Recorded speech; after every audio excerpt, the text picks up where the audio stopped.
శాంతి నెలకొల్పడానికి ప్రయత్నిస్తే మొత్తం దేశాల్లో శాంతి అగ్రరాజ్యాలు పరస్పర ద్వేషాలు పెంచి పరస్పర పట్టణాల్లో పరస్పర దేశాల్లో పేదరికమైన దేశాల్లో కొట్లాటలు పెట్టి వాళ్ళ ఆర్గనైజేషన్ అమ్మడానికి ప్రయత్నిస్తుంటారు.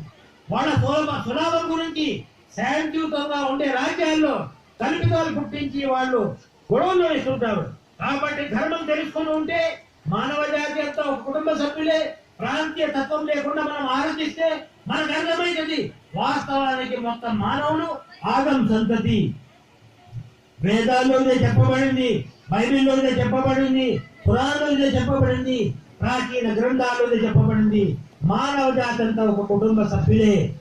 మనమంతా ఒక కుటుంబ సభ్యులైనప్పుడు మనం ఒకరికొకరు ఆదుకుంటూ మనం మోక్షం బాట మీద నడవాలా.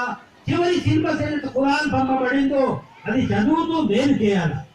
ఒకసారి ముహమ్మద్ ప్రవక్త సల్లల్లాహు అలైహి వసల్లం బోధించడానికి మస్జిద్ మెట్లు ఎక్కుతున్నారు.